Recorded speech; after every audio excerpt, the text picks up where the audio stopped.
A mí me da mucha ilusión que nuestro invitado de hoy es Jorge Pardo. Cuando empecé a imaginar que hiciéramos esta serie de charlas, pensé mucho, aunque a lo mejor no lo sepas, en las relaciones que existen dentro de la comunidad artística y cultural expandida en Mérida, y a lo mejor cómo a veces funcionan todavía como islas. Hay varios grupos de gente muy interesante trabajando aquí, y me interesaba también pensar en cómo hacer conexiones entre esos diferentes grupos. Y Jorge lleva muchos años en Mérida trabajando y viviendo desde aquí, y bueno, me parece importantísimo que haya esta conexión y este espacio para que a lo mejor han habido pocas ocasiones, no lo sé realmente, ninguna, tal vez alguna, es la primera. Bueno, hice un día en la escuela de arte, ¿cómo se llama? En la UNAI, ahora UNAI. Con Rick. Con Rick Rist. Con Rick Regina, que pasamos un día.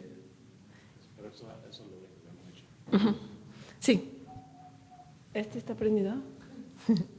Pero bueno, es una de las razones. Este está apagado, creo. Aquí está, ahí está. Ya. Pero bueno, ese es uno de los motivos también que me alienta mucho a pensar hoy cómo podemos llevar esta conversación. Y otra de las razones que también me interesaba mucho hacer esta charla con Jorge es porque yo he aprendido, gracias a estar involucrada desde la Fundación Transformación Arte y Educación, a tener un espacio de conversación contigo, a lo mejor a veces más constante y a veces con espacios también abiertos que han sido muy productivos. Y creo que eso me ha dado un gran privilegio como desde el área curatorial para entender un trabajo que creo que cuando no tienes esa relación y ese privilegio de tener ese diálogo abierto, puedes llegar a tener solo una parte de la historia y muchas veces desde el producto, el resultado final de una obra que lleva o conlleva, en tu caso, un proceso muy complejo y de una construcción de imágenes diversas que se sobreponen en muchas escalas. Entonces, justo eso es lo que me gustaría que hoy podamos compartir con los que están aquí. Hay muchas sillas acá enfrente, si los de atrás quieren pasar adelante, por favor no les dé pena, y vamos a tratar de hacer esto de una manera que sea generoso para que cualquier duda que puedan tener puedan ir imaginando un poco a qué nos referimos. El título de la charla de hoy pues no es nada más uno, sino son tres, o es uno de forma alargada, son los tres. Como casi todo en relación a tu obra, esto no puede ser una presentación ni una conversación lineal, creo. Siempre encontrando espacios para que nos salgamos de nuestra zona de confort. Creo que eso es algo que procuras constantemente. Bueno, de tu zona de confort, digamos, para encontrar otros espacios. Así que bueno, el título Control, Descontrol, Tiempo de Indagación, yo nunca más pintaré con un pincel. Nada más para dejarlo ahí en el radar. Jorge Pardo nació en La Habana, Cuba. A los 6 años se mudó junto con su familia a Chicago. Estudió algunos semestres de la carrera en biología en la Universidad de Illinois en Chicago, y más tarde estudió artes en Art Center College of Design en Pasadena, California. Su obra, si uno puede o quisiera siquiera intentar resumirla, aunque por supuesto eso no haría justicia alguna, involucra la intersección de múltiples formatos, objetos de distintos orígenes, medios y disciplinas, entre los que se incluyen categorías generales como la pintura, el diseño, la arquitectura, mobiliario, fuentes de iluminación, collage, video, murales, escultura, entre muchos otros, al tiempo que se genera y se manipula materiales, imágenes, colores y patrones. Jorge Pardo es, me atrevo a decir, aliado de la ambigüedad, y sus ideas habitan territorios de fronteras ilimitadas y sobre todo entre la función y la estructura, mucho más allá de ellas también.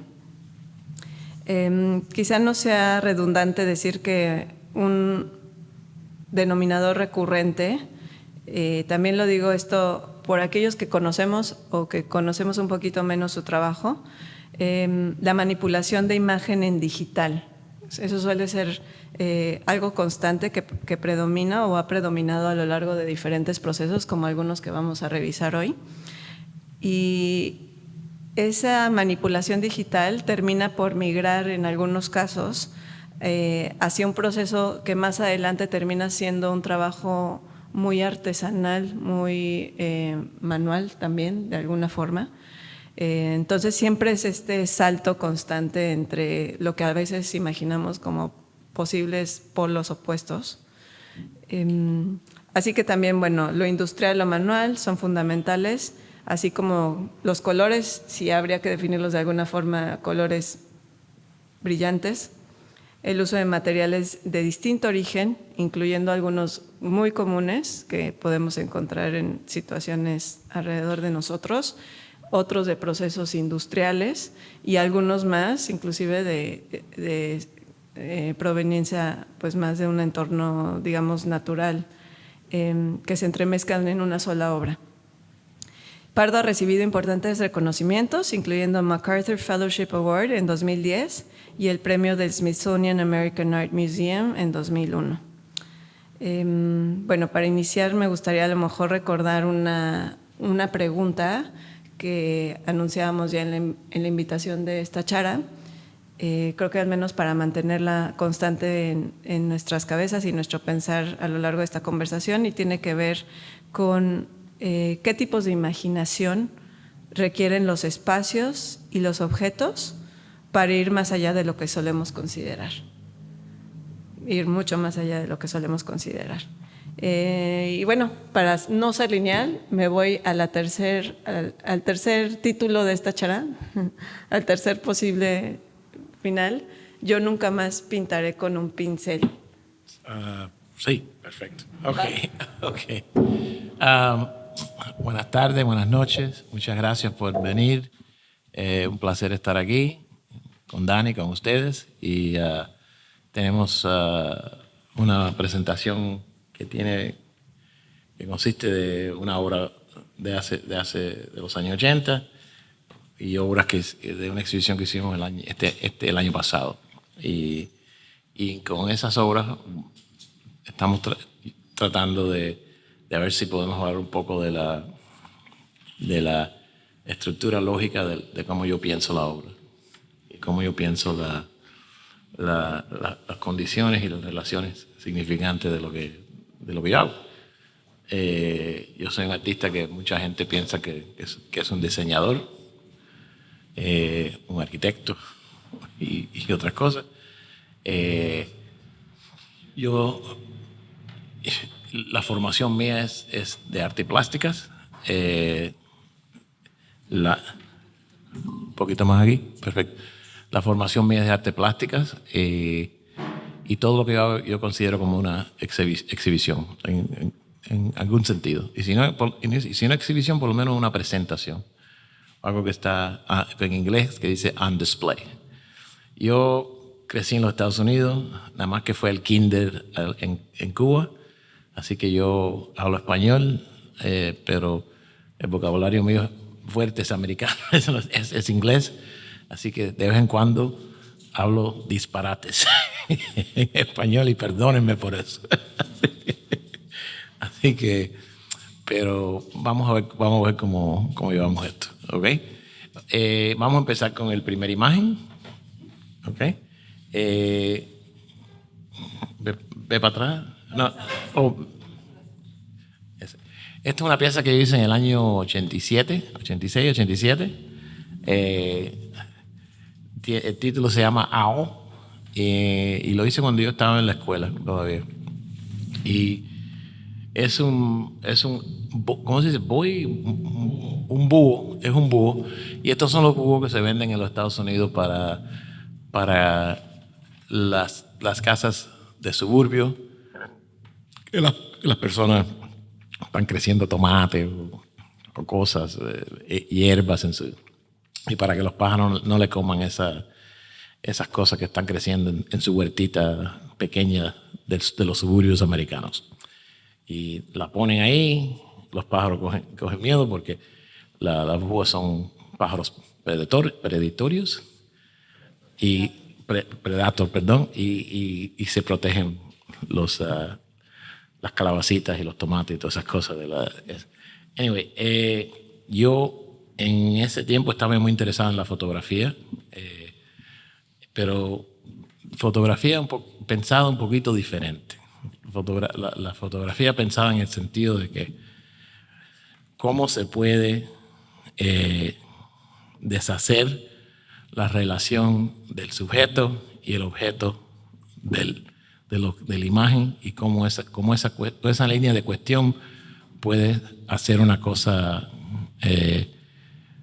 extraña, consecuente y hable del límite de lo que puede ser de la fotografía en sentido de interés mío, vamos a decir, no un límite de fotografía en general. Pero entonces esta U es una cámara. Yo le hice un hueco, le puse un tape negro y le puse film, ¿cómo se dice film? Le puse el film de la, ¿cómo se dice? Un 4x5 le puse adentro y le hice un huequito, un pinhole, y entonces lo puse en la cocina mía y tomó su foto mientras que yo cocinaba. Entonces es la próxima. Y eso es lo que salió. Y lo puse delante del espejo del que estaba en la cocina.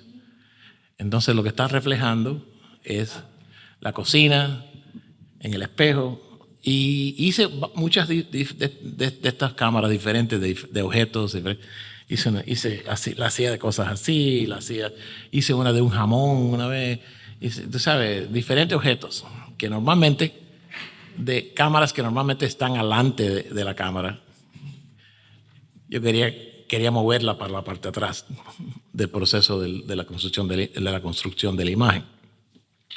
Y por ejemplo, una cosa que pasaba porque para mí que me interesaba mucho era que este exposure, ¿cómo se dice exposure? Exposición de esta imagen duró como 7 minutos o algo así. No, perdón, más, duró como 15 minutos casi, porque eran diferentes. Y por ejemplo, yo lo puse cuando empecé a cocinar y no sabía lo que iba a capturar o no. Y al final del día no pudo capturar lo que estaba pasando en ese espacio, que era yo cocinando y preparando la comida y lavando platos, porque fue una cosa, en ese periodo fue cuando esa cámara se pudo hacer una imagen de ella misma y del espacio en el que estaba la cámara.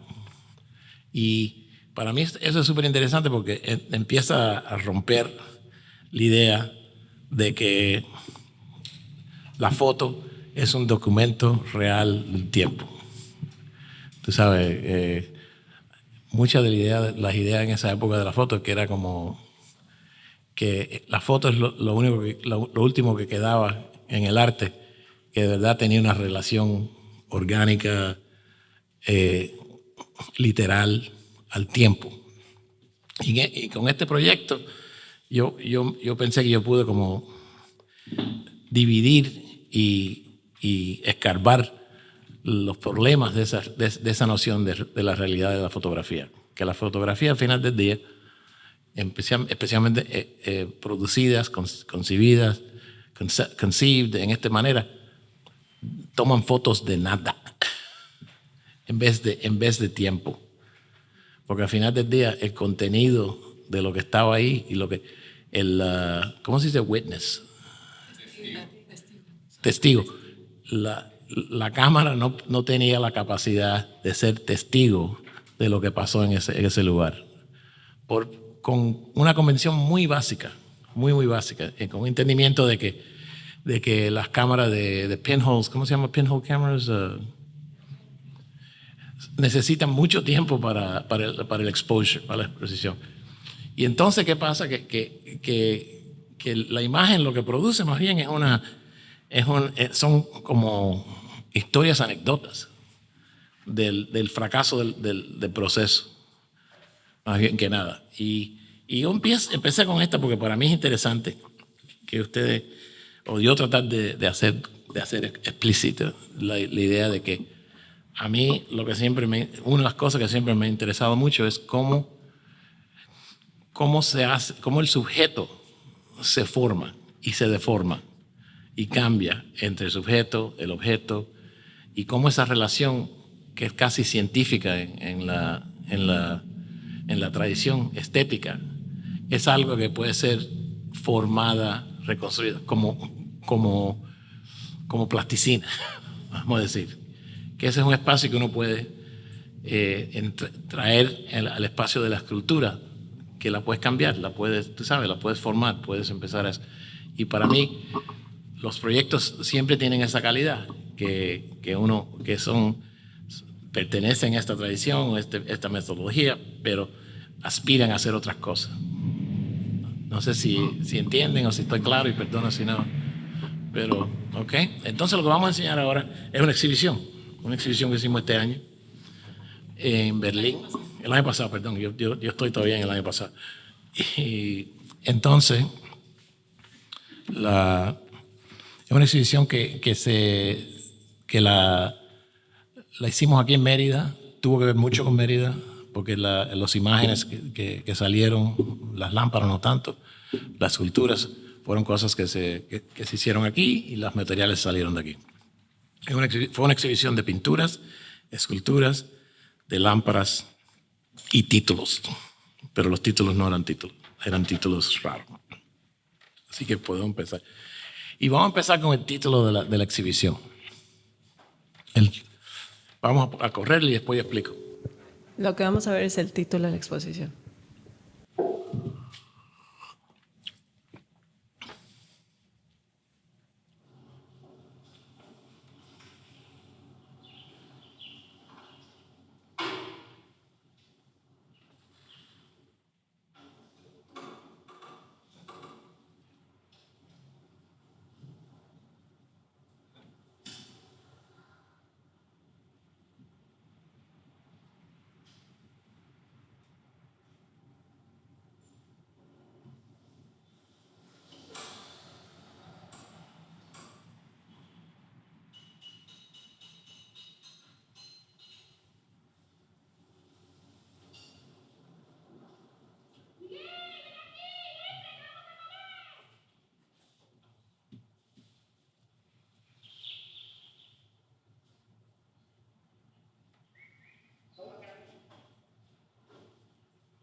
vive aquí? Sí, está ahí en esa habitación. ¿Nos puede acompañar? Sí, claro. Su mujer está en la primera habitación. ¿Qué os pasa? Nada.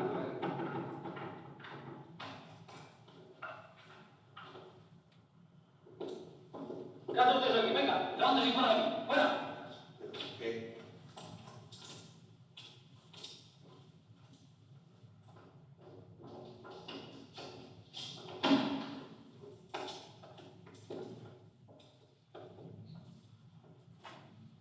This is David Robinson. Did you recognize him? And then I knew him.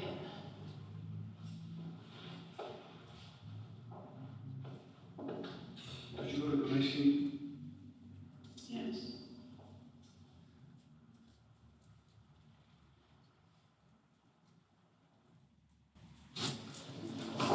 Ya. Ok, ese es el título de... Gracias. Ese es el título de la exhibición. En la galería no hay información auxiliaria, ¿cómo se dice? Que existe para describir didácticamente de las obras en ningún lugar. No hay didactas ningunas en la exhibición para describirla. Esto es un vídeo que hicimos para que tomara y se sentara y ocupara el espacio del título de la exhibición. ¿Okay? Y obviamente se conecta y es parte, está en compliance con la escena de Antonioni del Passenger, que es la última escena de la película y es la escena crítica histórica que donde la cámara empieza adentro del cuarto con él y pasa la ventana, la cámara va de adentro para afuera y da la vuelta y también hay muchas cosas pasando, algunas cosas incidentales, otras cosas muy específicas para la película y le pusimos más cosas incidentales a la imagen, que es las imágenes de la pintura que estaban en en la exhibición, modelos digitales de las lámparas que iban a estar y seguimos entonces la cámara da la vuelta y regresa, entonces dura 7 minutos, yo creo que la escena esa, y en esos 7 minutos Jack Nicholson, el tipo que cambió la identidad con una persona que estaba corriendo de su vida, vienen y le cambió la identidad con una persona que le estaban atrás y tratando de matar. Vienen, lo matan y la policía trae su esposa y la novia está ahí y todo eso se hace como un conflate, ¿cómo se dice conflate? Como una confluencia del final de la película. Y lo importante es que es como un círculo completo. Pero en este caso, nosotros pusimos información de lo que iba a ser la exhibición, que no era literal, pero era literal también. El hecho de que no, normalmente cuando uno va a una galería y hay una exhibición, tienen unos papeles así que ponen en la mesa y uno lee y dice qué es lo que se trata de esta exhibición. Esto es eso, completo. Yo lo que me interesaba es entender qué tipo de objeto es esto, cuál es la elasticidad que tiene algo como esto, a qué punto se rompe, a qué puntos tiene sentido, a qué punto no trabaja. Y habían, no me acuerdo, como 14 obras y cada obra tenía otro título también, que era con la misma escena, un tratamiento muy similar, pero los little movies que hicimos, que eran hechas de otras películas, nunca, no eran invenciones en sí, siempre la referencia a una moción, ¿cómo se dice? Una moción hiperreflexiva, que es la escena. La escena es hiperreflexiva porque es una de las pocas escenas en la historia de la película que de verdad pasa la pared cuarta, esa pared. Y es interesante cómo se hizo, porque esa escena la hizo Antonioni, que es muy lenta, y uno va viendo que se va moviendo la cámara, y llega un punto cuando se acerca, y tenía gente que esa reja estaba dividida, la cortaron. Y cuando llega la cámara ahí, la gente la levanta y la sacan. Y el camarote sale para afuera y sigue la escena. Y es una cosa completa, que no está rota. La exhibición no se trata de eso. La exhibición es una oportunidad para hacer cosas como esa, para interrogar lo que es una exhibición, lo que es una pintura, lo que es un título. Y eso es lo que tiene sentido. No sé si eso tiene sentido. Y justo para nosotros hoy, o la intención de traer esta reciente exposición de Jorge es como una especie de estudio de caso que sirve para, pues, desmembrar, digamos, el proceso o uno de los procesos. Sí, porque tú me dijiste que vamos a hablar un poco de tu proceso. Entonces, yo más o menos cogí Está perfecto. estas cosas para... Entonces, sí, comienza desde eso, ¿no? Desde el título, desde cómo concebir una exposición, porque normalmente tus obras muchas veces abarcan espacios amplios porque no son solamente objetos aislados, ¿no? O sea, se salen del marco, se salen de los parámetros convencionales. Sí, son objetos aislados que siempre tienen una aspiración a dispersarse con problemas que no son típicamente que le pertenecen al formato de ese objeto. ¿Cómo se puede hablar de la pintura con luz? ¿Cómo se puede hablar de la pintura de rejas? ¿Cómo se puede hablar de la ciudad de Mérida? En una pintura, ¿cómo se puede? Tú sabes, sentido, porque si ven las imágenes, esta era la exhibición, era la escultura adelante, la de acero, se hizo fuimos a un lugar aquí mismo y que venden rejas viejas o desechadas y se compran por kilo. Entonces le dije, vamos a comprar. Entonces vamos a hacer una escultura de esas cosas. Y entonces hay las pinturas que se pintan en un formato muy tradicional. Si quieres, puedes seguir. Pero las rejas siempre es lo que organizan la estructura de la imagen. Entonces, ¿qué pasa? Que en la exhibición las pinturas se hacen en una secuencia en la computadora y esa secuencia es que tuvieron 10 pinturas, ¿eran, no? 10 pinturas y 2 dibujos. Las 10 pinturas empiezan con la primera pintura. Entonces la segunda pintura es el lugar de empezar. La primera pintura es el lugar de empezar para la segunda pintura. La segunda es donde se empieza para la tercera. Y eso se hace todo digitalmente en la computadora. Entonces cuando uno llega a un punto y hay sources, ¿cómo se dice? Recursos diversos que son, si quiere, podemos ir para adelante. Las lámparas, yo hablo al final a ver cómo trabajan. Pero esas son las pinturas de la exhibición. Y las pinturas se hicieron en 1, 2, 3, 4, 5, 6, 10. En cada pintura existe algo de la primera, la segunda, la tercera, la cuarta, la quinta, so on and so on until all of them. Es una sobreposición de imágenes. Sí, es una sobreposición de imágenes, que es lo que hace la computadora muy bien, que es layer y subtract y cosas así. Y porque yo cuando hago pintura las hago en la computadora. Y entonces cuando ya tengo las imágenes que yo pienso que son productivos bastante, que yo creo que van a ser una imagen que puedan capturar o tengan una calidad de capturabilidad a una persona como una pintura. Y yo algunas veces ni pienso que son pinturas reales. Son como imágenes al servicio de qué puede ser una pintura.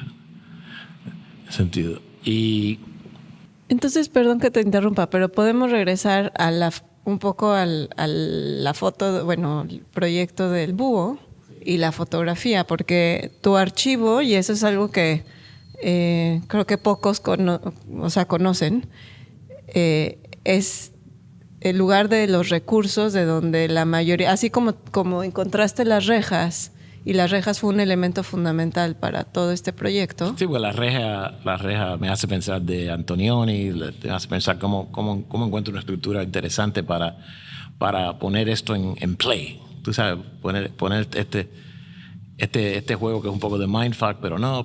Y no son cosas. Y mira, cuando yo digo eso, yo no pienso que lo que estoy diciendo literalmente va a ser visible para la persona que llega a eso. Pero para mí es muy importante porque esa es la maquinación y las maquinaciones que yo uso para construir. Y esto como es más bien estamos hablando de mi proceso. Y por eso escogí de hablar de estas cosas. ¿Pero qué tú ibas a decir del búho? No, del búho nada más en relación más bien a la fotografía. O sea, la fotografía en ese momento todavía nos hablaste de una imagen que se creó en mucho tiempo. Y por lo que yo entiendo, hoy te apasionan las imágenes que tomamos todo el tiempo con el celular, sí, porque ya no significan nada, básicamente. Sí, y obviamente sabemos que en el arte la nada nunca es nada. En el sentido que siempre, tú sabes que siempre hay vestiges, algo que queda, que cuando uno, sí, de vestigios de algo que cuando queda, que al final yo uso el término nada, pero de verdad cuando estoy hablando de nada, estoy hablando que no está produciendo lo que normalmente produce. En ese sentido. Pero entonces, ese archivo tuyo en computadora o en múltiples formatos, pero sobre todo en la computadora, es tu punto de partida de toda esa sobreposición de imágenes. Sí. ¿Cómo logra una fotografía hoy? ¿Qué características tiene que tener para llegar a tu archivo? Que ahorita les vamos a explicar en el caso de una sola pintura cómo se indiferencia a ser especial. Indiferencia. Sí. De verdad empezar de nada. y que califique como algo que se siente bien en el espacio del arbitrario.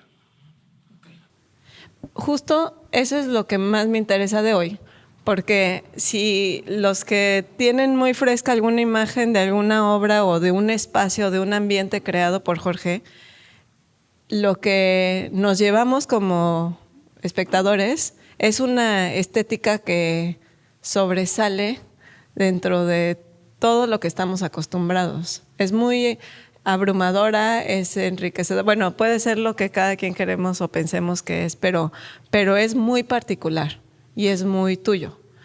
Sin embargo, cuando logramos ver o entender un poquito al menos de este proceso, estamos viendo como que justo lo contrario es lo que construye ese resultado final. Yo lo pienso un poquito diferente. Mira, yo nunca pienso estilísticamente, en sentido. Yo siempre pienso que las nociones de estilo las pienso más en nociones de territorio. Es un territorio que tú estás armando. Y ese territorio tiene la capacidad de hacer esto y esto y esto y esto y esto. Y cómo explotar eso. Pero no necesario. Y te digo por qué no pienso en estilo. Porque el estilo es una cosa que se construye para construir identidad. Y yo lo que me interesa es desidentificar las cosas esas. Y para mí yo tengo un mínimo requirement, un requerimiento mínimo para lo que es una imagen visual. Y debe ser ópticamente vivo, debe tener profundidad, debe tener una superficie, debe tener un referente a otras cosas que han pasado antes. Tiene que tener un referente al presente en términos de proceso y tiene que ver con la construcción de lo real, de cómo se construyen imágenes ahora. Y las imágenes, que es una de las formas que se construyen imágenes, para mí súper interesante, es lo que tenemos todos en nuestros bolsillos, en nuestros teléfonos. Y la fotografía se murió, en el sentido de lo que era. Sigue todavía, y está bien, y es fantástica todo eso, pero el cargo de peso de la fotografía, de la historia de la fotografía que existe hoy, es otro cargo de peso. Y yo no estoy seguro que las fotos que tenemos en el teléfono se pueden llamar fotografías ya, porque son cosas tan extrañas y tienen un valor. No son banales, son interesantes porque tienen mucho valor de intercambio, tú sabes. Tienen mucho valor de intercambio emocional, humanos, individuales, ¿sabes? En términos de identidad.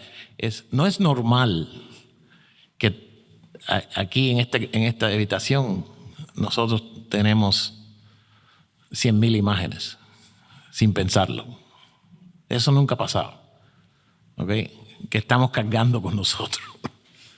¿Okay?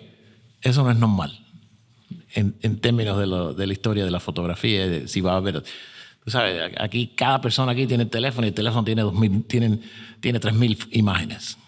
¿Qué valor tienen? ¿Qué uso tienen? Son diferentes. Pero es una cosa para mí súper interesante de que somos unos que el humano estético no piensa estética en la misma forma que pensaba antes. Ok, no quiero insistir demasiado, pero yo nada más quiero o sea, tú estás situado desde el lugar donde conoces justo todo ese proceso. Y cuando alguien no tiene esta historia, tiene el resultado final enfrente. Y ese final enfrente puede ser las estéticas de Jorge Pardo pueden ser muchas, plurales e infinitas, porque justo no te casas como con un solo. Yo creo que cuando una persona va a una exhibición, mira la exhibición, trata de identificar lo que está viendo, trata de pensar lo que el artista estaba pensando, que es muy difícil, trata de identificar qué tipo de arte es, qué tipo de galería. Tú sabes, en el sentido de que yo creo que saber lo que yo estoy pensando y lo que estoy hablando es nada más que parte de la construcción. Y la persona que quiera involucrarse más o menos, el artista no puede controlar eso. Puede pensar que lo controla con condiciones didácticas. Tú sabes, tú puedes hacer una obra de un zapato y después decir, este zapato le perteneció a Napoleon.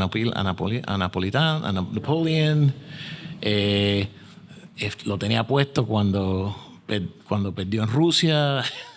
Tú sabes, esta persona lo trajo para atrás.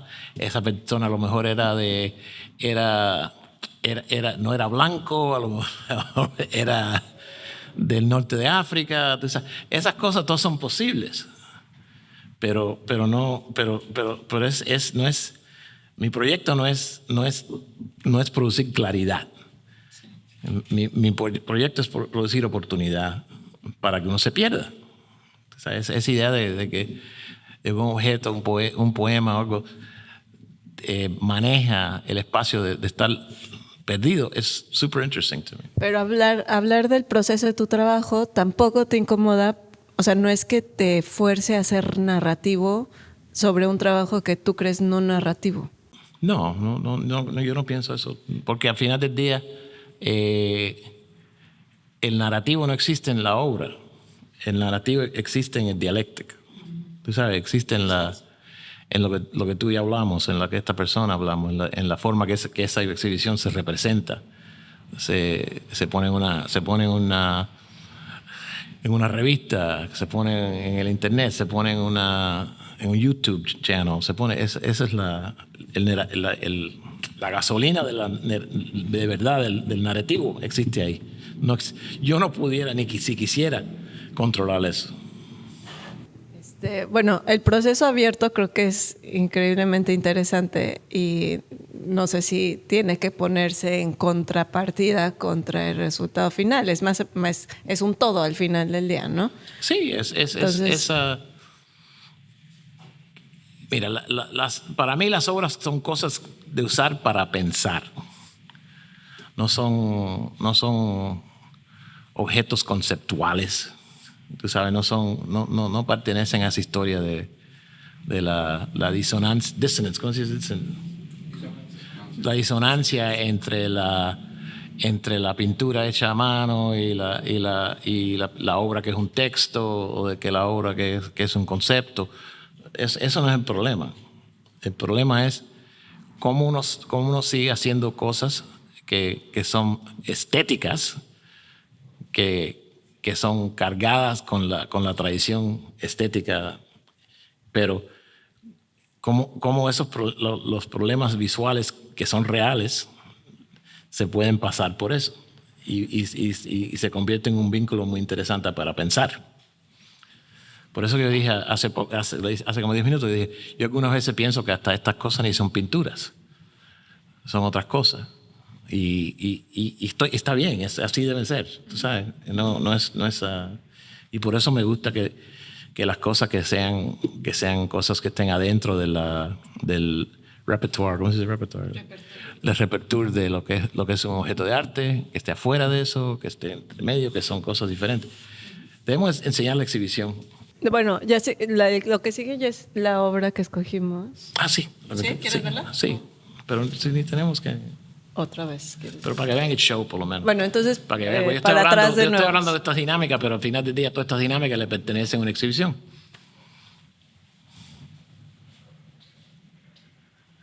En la exhibición había lámparas de cristal con rejas de lata. Había la escultura, que eran las rejas que te hablé. Y otra cosa interesante de la escultura, de las rejas, si puedes regresar a eso. Los imágenes que se usaron para hacer las pinturas se pintaron en las rejas, pero como la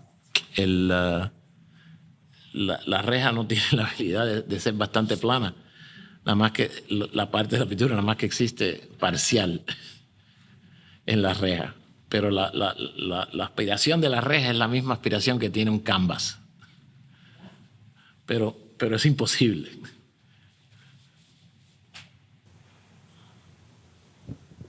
Y video también había, evidentemente. Y video había. O sea, también. un cuarto lleno de títulos. De títulos que eran todos los títulos de todas las piezas, en todas las obras en la exhibición. Esta es una de las pinturas que me gusta más a mí. Esto fue en Berlín.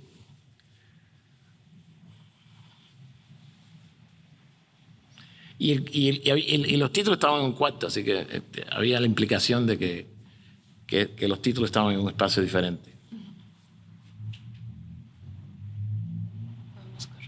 Podemos poner el principio de la pintura. Sí.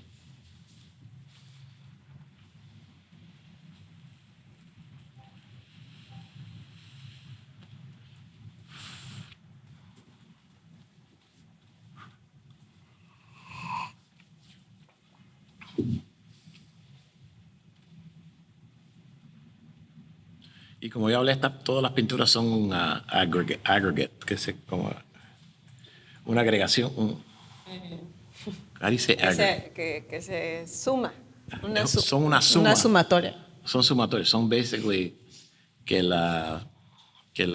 siempre hay una indiferencia al punto de origen. En el sentido que esta ya es una pintura, pero tenemos que empezar con esa y hacerla mejor o hacerla diferente. Y la transición de una pintura a otra no es necesariamente una cosa ideal. Es más bien una cosa para producir motion. ¿Cómo se dice? Motion. ¿Movimiento? Movimiento. Y a la misma vez, como uno está dibujando y haciendo cosas que tradicionalmente me gusta hacer mucho, que es dibujar y hacer cosas en la computadora, yo las voy de una pintura para otra, me voy moviendo y digo, ahí quedó bonito, está interesante, vamos a parar aquí. Aquí está esto, esto necesita un color, más color aquí en la esquina. Entonces, también hay esa cosa de que uno está, cuando esto pasa también, yo entiendo que la pintura tiene que, la imagen, la pintura de la exhibición, tiene que cargar un poco la realidad de que yo soy una persona que hago decisiones muy particular. Y a la misma vez eso refleja una serie de decisiones que son importantes de la pintura. Y la pintura se separa un poco, bastante, del sistema en general, de la construcción de la exhibición. Podemos poner un pedacito de el siguiente título de una obra, ya no de toda la exposición. Y ahorita les explicamos. Bueno. Este es un título de una de las pinturas. Porque los títulos todos tenían la escena de Antonioni. Todos los títulos tenían la escena de Antonioni. La primera que le enseñamos era el título de la exhibición, pero el título de las pinturas también tenía la escena. Lo único que la primera tenía todas las pinturas compartidas. ¿Sabes? Y esta tiene una. ¿Y tenían la misma duración los videos? Sí, son 7 minutos, sí. Todos. O sea que lo que estamos viendo como collage son las imágenes que componen. Estos vídeos no se venden. Estos vídeos se tratan igual que esto. Si alguien se quiere llevar, se lo lleva. Y si le damos un file o le decimos un USB. Un USB o que lo vean en internet y te lo lleva para tu casa, tú sabes, es un objeto diferente.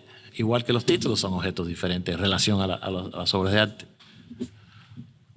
Si quieres pasar a la siguiente, Harishi. Bueno, este nada más era como un ejemplo para que vieran el título de esa pieza. Por ejemplo, el título no viene con la pintura. No es rigor, ¿cómo se llama?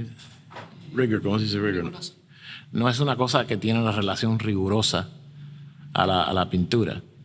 Es una cosa que siempre existe, como guindando una relación que guinda en relación a los objetos, porque yo quería que los títulos / las películas pudieran funcionar independientemente de la obra.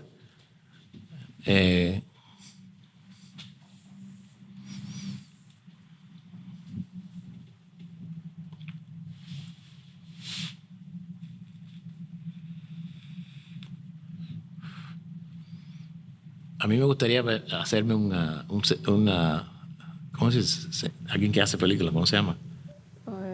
¿Que hace películas? ¿O dirección de arte en no, cine? La persona que hace... la persona guiones. Un guion. No un guion, pero alguien que hace películas. A mí me gustaría alguien que hace películas, pero películas que nada más que son títulos. Que no... Tú sabes que el espacio de la producción es para una cosa completamente diferente, que no es para el cine, que no es para un video installation, que no es para, tú sabes, pero que ocupe otra. Entonces, la próxima edición voy a tener títulos iguales, van a ser diferentes películas. Eso. Entonces, estas imágenes que estamos viendo ahorita son las que construyen la primera imagen que vimos después de ver el título. Y como dice Jorge, se utilizaron varias de estas para construir otras pinturas. Por ejemplo, esto viene de una fotografía que se le quitó todo lo que estaba atrás de la fotografía y se trató de nada más que sacar el line work, la línea de eso. Entonces, cuando hacemos eso, si yo quiero ponerle otro color a esa reja, se lo puedo poner. Si no, la quiero poner más transparente o menos, porque ya es un objeto que adentro de Photoshop o Illustrator ya se puede manipular. Entonces, Entonces, en la composición de las imágenes utilizas distintas transparencias, filtros, modificaciones de distintas imágenes una sobre otra para generar esa composición. Sí, exactamente. Exactamente. Entonces esa composición se empieza a poner arriba de la última. Y si hacemos una nueva, traemos una reja nueva y se la ponemos. Entonces, el juego es como cuánto queremos que la parte de la imagen que empezamos va a ser parte de la que estamos construyendo ahora. Justamente mencionas que hay como una secuencia, ¿no? De una correlación, pero que al mismo tiempo no cuentan la misma historia. ¿Cómo decides en tu proceso creativo tan peculiar dónde parar? O sea, ¿cómo sabes que hasta aquí llega el punto de esta y ahora tengo que pasar a la siguiente? O sea, que decías de una toma de decisiones en tu proceso, ¿no? Y que realmente buscabas ese ruido. Bueno, ¿Cómo sabes tradicionalmente las pinturas, los pintores paran cuando piensan que las pinturas son great, right? O que están buenas, o que es eso. Yo no entiendo eso. No lo veo. Es como una persona autística. Y para mí parar es parar. Y cuando ya yo pienso que hay bastante intensidad en lo que estamos haciendo, paramos. Siempre sabiendo que va para la próxima o la próxima. El momento de epiphany, ¿cómo se dice epiphany? Epifanía. Epifanía no es la herramienta que usamos para terminar pinturas. El proceso de movimiento es lo que usamos para terminar las pinturas. Para mí, yo no sé, se me hace más interesante porque es algo que yo no entiendo y que yo tengo que ver y pensar para consumir yo mismo de lo que yo hago. Y otra cosa que es muy importante para mí, me gusta hacer obra que yo tengo que ver y pensar en una forma similar pero diferente de las personas que van a ir en la exhibición. Yo hago las obras para mí, las obras son tanto para mí, la exhibición es tanto para mí como para la persona que va a visitar esa exhibición. Entonces, digo, en una serie de obras como estas, donde básicamente hay una contaminación de una a otra, digamos, por ponerlo así, me imagino el principio de organización o búsqueda dentro de tu archivo. Pero, ¿cómo ves a ese archivo con todo? Bueno, o sea, me imagino, o sea, ¿cómo regresas a ese archivo? ¿O no regresas mucho y son imágenes algunas que veces regresamos, dejan de estar actuales? Yo no me acuerdo si estas pinturas tenían otras pinturas dentro, ¿no? Yo creo que la primera pintura empezó con una imagen de una de las pinturas de Freedom Tower. The Freedom Tower, sí. La primera empezó con una pintura que ya existía.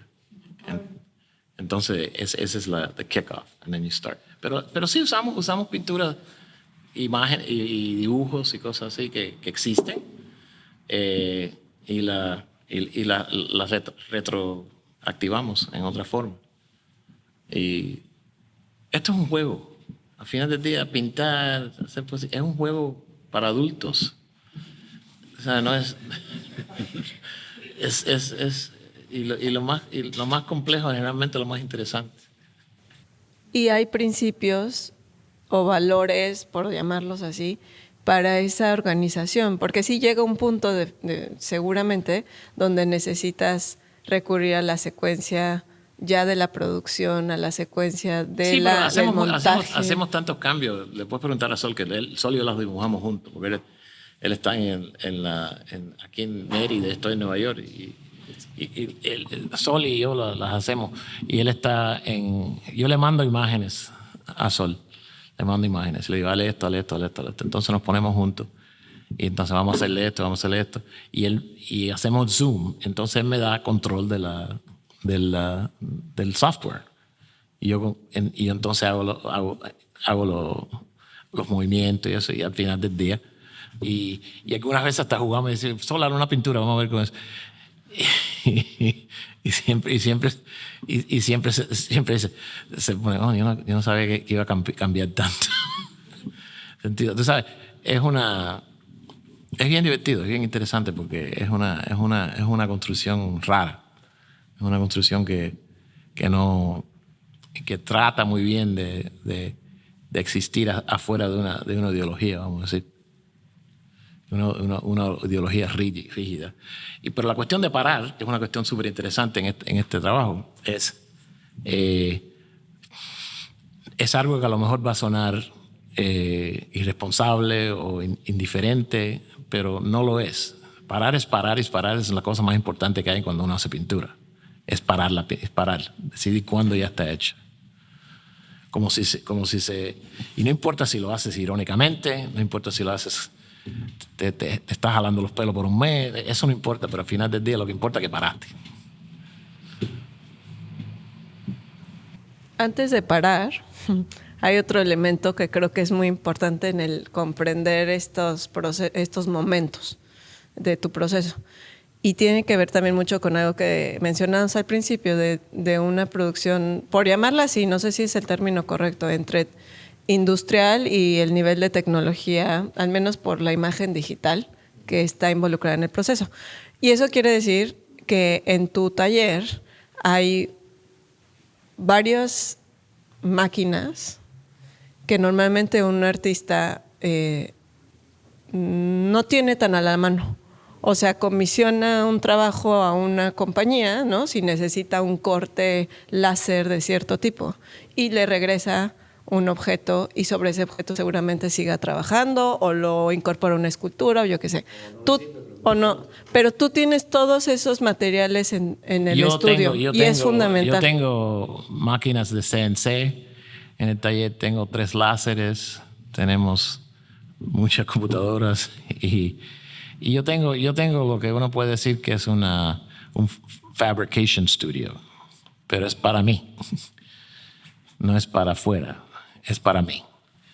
Y todo lo que yo hago se puede hacer, se puede tú sabes, salir para allá y mandar aquí, pero para mí es importante porque tener ese equipo, tener esa herramienta, tener esa posibilidad, me deja editar y tener decisiones y tener influencia en cosas en una forma muy diferente.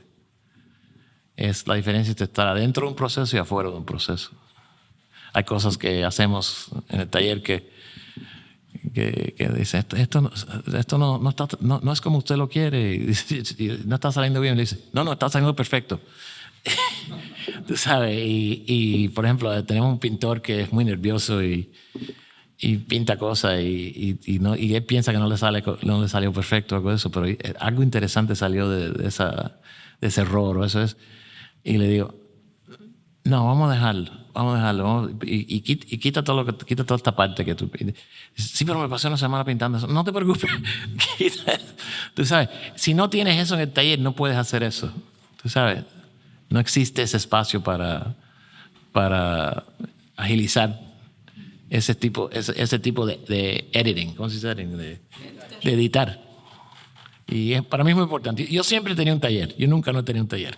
Antes hacía todo yo mismo. Tenía herramientas, tenía taller. Entonces, el taller que yo tengo es el taller que siempre he tenido. Lo único que ahora tenemos bastante proyectos y diferentes cosas. Y yo a algún punto tuve que aprender a trabajar con personas para hacer lo que yo quería, a lo que mi ambición me llevó. Y yo nunca pensé, a mí hacer cosas me gustaba hacerlas, pero pensar cosas me gustaba más. Así que... Y entonces el involucrar en muchas ocasiones, no es siempre ni es una regla, la mano, o sea, del hombre, digamos, al proceso, a la parte final. Para mí es importante la mano, porque por ejemplo, esas pinturas todas se pintan a mano y algunas son de pintura de acrílico, algunas son de pintura de acuarela, algunas son de lápices, algunas son de markers, ¿cómo se dice marker? Marcador. Y ahora estamos haciendo hasta de óleo. Y lo que me interesa de mantener ese proceso de la mano, aunque yo no lo hago, pero de vez en cuando, si no están pintando como yo pienso que yo quiero que algo debe ser pintado, yo me pongo y pinto con ellos y les explico, mira, no, como pasó con el óleo, que las personas que estaban pintando las pinturas de verdad no tenían mucha experiencia pintando con óleo. Entonces yo dije, mira, vamos a ver, te voy a enseñar a pintar con óleo. Si queremos ponerle esa calidad crema, no puedes nada más que hacerle así, porque tiene que ser parte de la gestión de llenar este lugar, de esta sección de pintura. Cosas así. Y son muy básicas cosas que se explican en el taller. Pero porque también la 90, yo no tengo artistas que trabajan conmigo. Yo tengo gente, yo tengo arquitectos, yo tengo, tú sabes, son carpinteros, pintores, programadores de CNC, programadores de láser, tú sabes, y ellos me ayudan a poner junto todo lo que hacemos. Y son parte de la obra también, pero al final del día, yo soy como un director en una película, que al final del día empezamos con ideas y esas ideas las llevan aquí, pero a lo mejor cambian, y no a lo mejor, la mayoría de las veces cambian. Y se hace así. ¿Nunca te han pedido hacer, como, nada más es curiosidad, dirección de arte en una película? No, me gustaría. Me gustaría. Bueno, y ahorita venimos hablando de pintura, pero realmente creo que los límites son, evidentemente no, o sea, no aplican en este caso, ¿no? O sea, entre convenciones. Sí, a mí la pintura las nociones de la pintura que me hizo son nociones muy tradicionales, en sentido formal painting. Yo me acuerdo que alguna vez me explicaste cómo no te interesa tanto que sea realmente una buena pintura al final. No me acuerdo si era justo por eso, porque es más interesante el proceso que el resultado final, pero me acuerdo que estabas como hablando de que veías la pintura y decías, pues está bien, ya, o sea, pero no era como un esfuerzo por hacer realmente una pintura. Sí, porque al final del día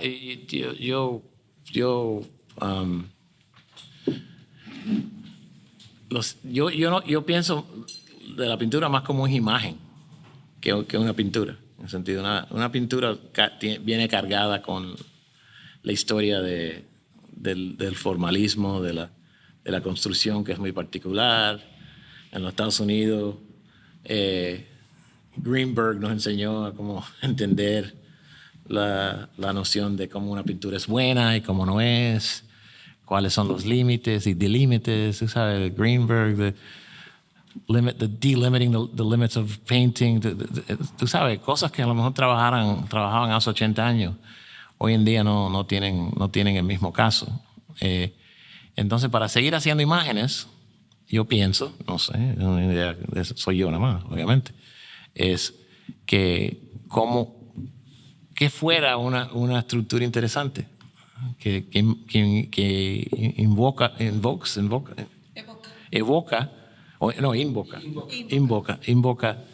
una participación un poco diferente. Y si pensamos eso, la idea de alemana de que las pinturas son unas cosas que siempre tienen que tener adentro de ellas un sistema de valorizar la condición estética, no trabaja muy bien para mí. Cuando uno está trabajando con imágenes, eso no trabaja. Porque al final del día, yo no soy un artesano.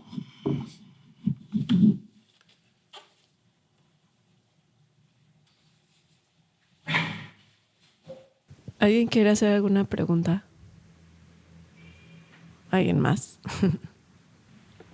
¿Los catalogarías si no es como pintura o como un producto final? Porque mencionabas que no tienen concepto, más como una estructura o un formato final. Una exhibición. Es una exhibición. Yo siempre pienso en el término que yo lo que estoy armando exhibiciones. Tú sabes, poniendo cosas en display. ¿Cómo se dice? How do you say display en exhibición? Poniendo el arte es el único, no quiero decir profesión, porque a mí no me gusta la noción de profesión, y no quiero decir práctica, porque práctica, yo no soy doctor, pero es una de las pocas cosas en el mundo que uno puede ser un artista y tú puedes enseñar lo que tú quieras y en una exhibición. Y los límites de lo que esa exhibición puede ser es relativamente infinita.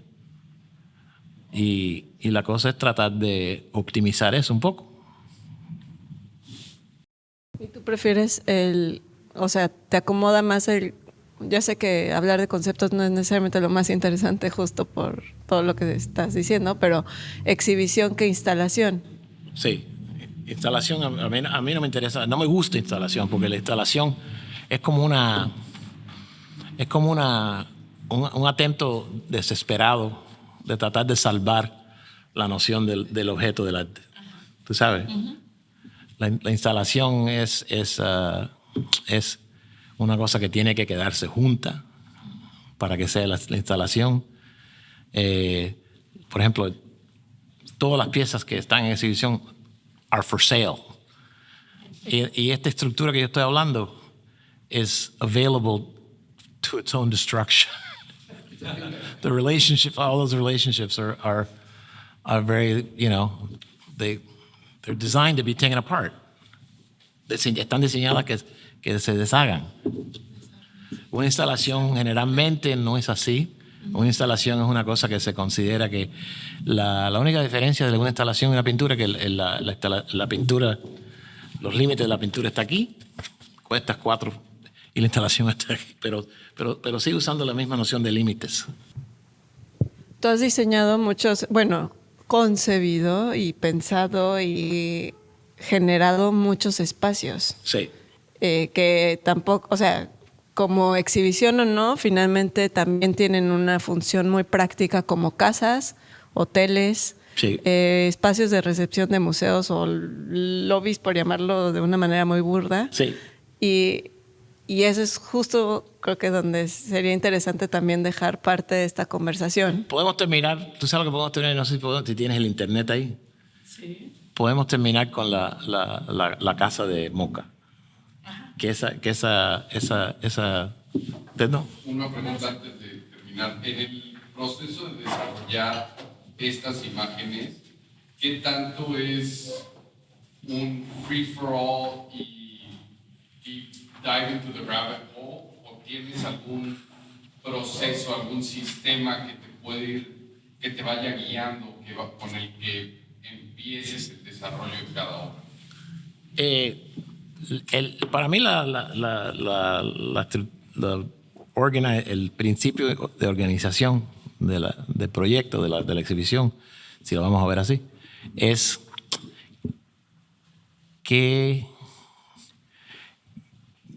cómo podemos estrange reflexivity. Tú sabes, como make strange, como hay un escritor que se llama Victor Shklovsky que escribió de la noción de defamiliarize, ¿cómo se dice? Defamiliarizar. Perdona que el español mío técnico no es tan bueno, pero y él dijo una cosa que siempre se queda conmigo, que la cosa de hacer arte es hacer extraño. Eso es lo que lo hace arte.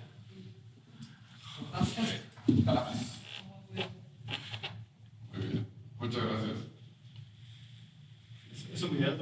No, No, nada más es una si quieren, una no sé, imagen. Sí, porque no hay video, nada más que imágenes de la casa. Pon 4166 Seaview Lane. Para menos que tú quieras. sí, no eso. Pero yo creo que si vemos esa, podemos usarla para cerrar y a ver esa diferencia entre la exhibición y la instalación. Porque esas piezas rompen formas interesantes. Sí. Más funcional como exhibición. Sí. O sea que Sí. Sí, en este caso fue literalmente una exhibición. sí, se pudo.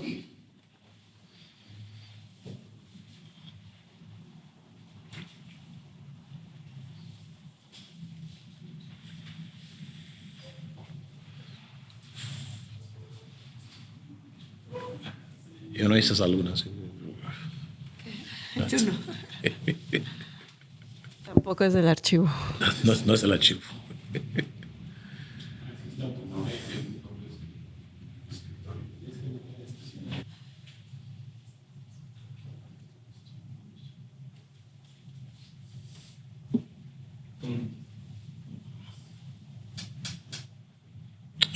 esto es una casa. Pero es una casa un poco especial.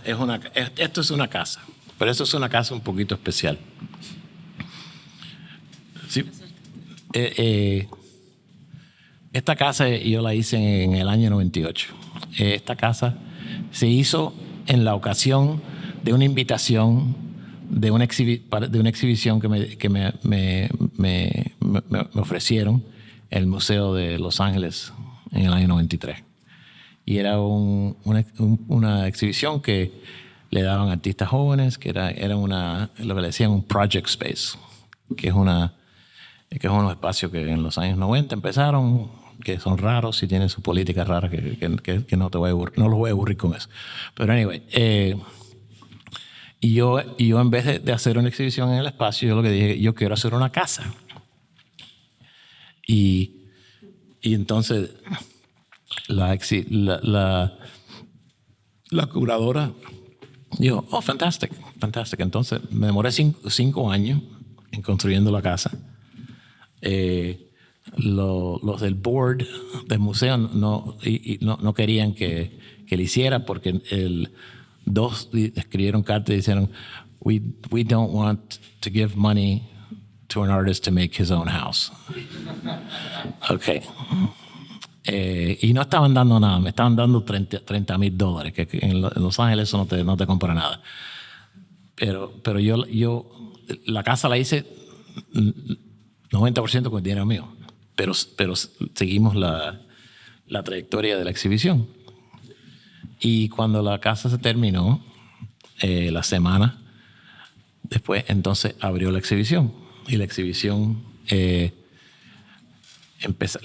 habían unos camiones que iban del museo al barrio que se hizo la casa, y habían gente del museo adentro de la casa, docents, ¿cómo se dice docents? La gente que cuidan las exhibiciones.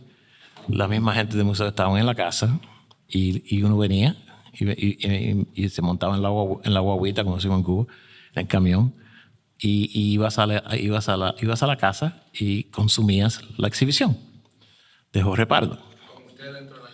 No, yo no estaba en la casa. De vez en cuando me metía ahí para oír lo que decían la gente, porque especialmente no conocían quién era yo, y decían cosas rarísimas que era súper interesante. Y entonces, pero esto, hablo de esto porque yo creo que hablo un poco de esa cuestión de la instalación a lugares. Lo raro, interesante y extraño de esa pieza es que demanda de ella misma ser puesta on display. Tú sabes que no es una idea, ¿sabes? Y al final del día, lo que era la casa, lo que era el proceso de yo hacerla, lo que era el proceso institucional de aprobarla al final, lo que era la parte mía de que yo le puse dinero, el dinero que se usó del museo, todas esas cosas están adentro de esa realidad, de la construcción de esa pieza. Pero al final del día era una obra, una exhibición que existió en Mount Washington, que es un barrio de Los Ángeles, propuesta y controlada por el Museo de Arte de Moca. Entonces, ¿tú puedes llamar eso una instalación? No, porque duró 7 semanas, yo creo, y fueron como 7,000 personas, algo así, que pasaron por la casa.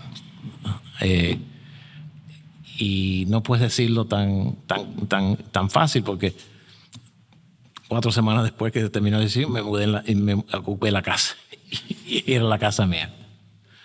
¿Okay? Así que la cuestión de dónde empieza, dónde termina la obra, se te complicó. ¿Ok? En esa obra yo creo que se hace muy explícito lo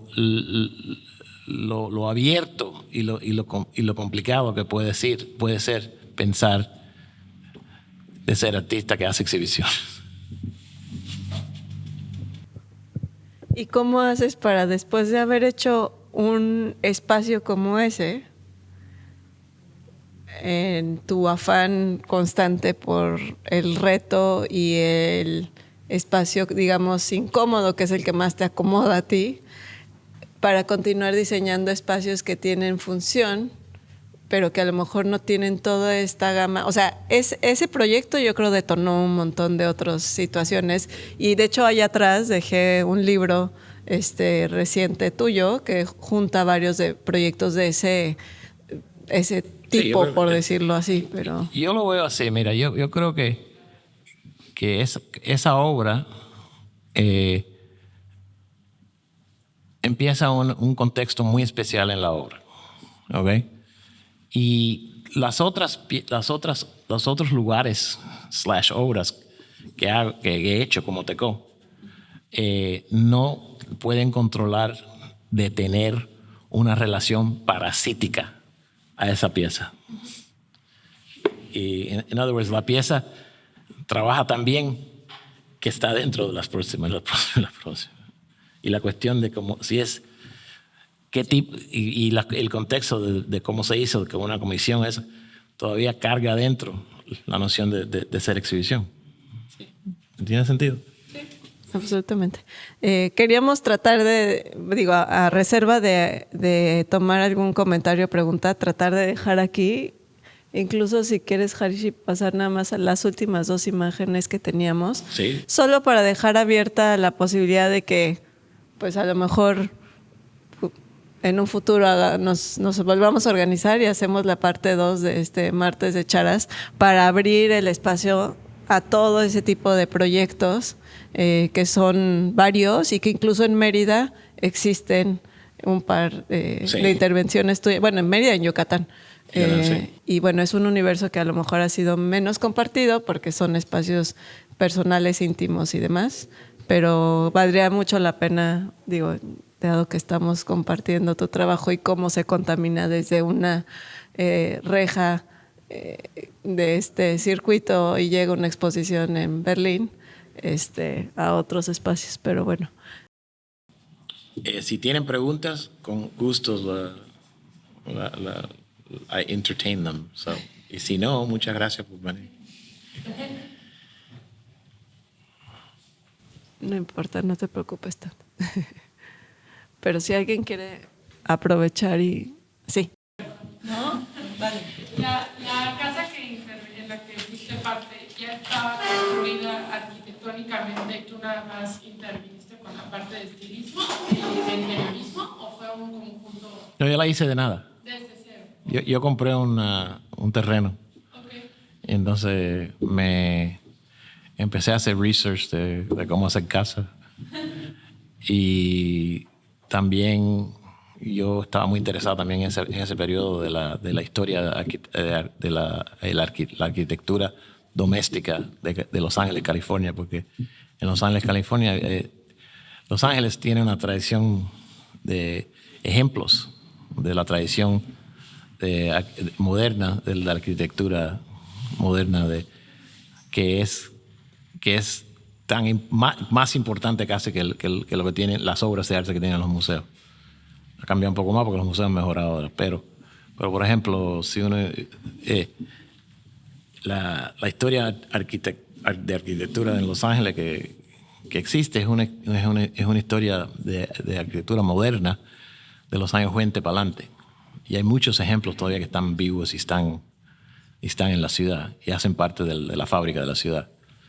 Y cuando yo empiezo a pensar, a hacer arte más general, como ideas culturales, vamos a decir, no solamente estéticas, pero entonces me puse a pensar que las obras más importantes para mí eran las que estaban adentro de la tradición esa arquitectónica en Los Ángeles. Y cómo yo puedo usar eso, cómo yo puedo instrumentalizar cosas que no están adentro de la gama del arte para exhibir propiedades raras e interesantes.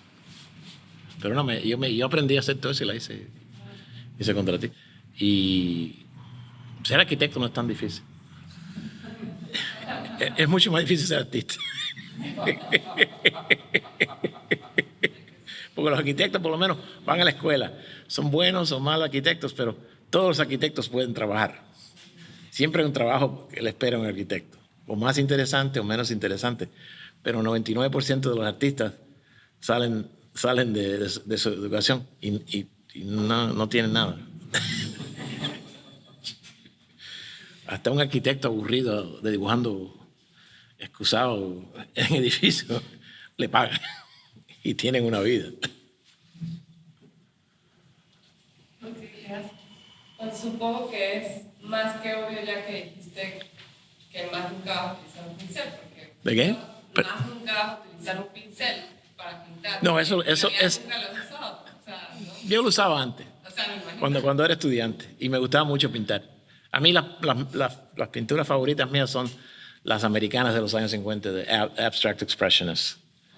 Y yo hice muchas variaciones de esas pinturas y fue lo que empecé a entender qué es lo que quería decir a lo mejor ser un artista y eso para mí, pero yo no dije eso y tú lo dijiste. Lo dijo él. Y me propusieron 3 títulos y me dice, ¿cuál es el que quiere? Y dije, vamos a usar los 3.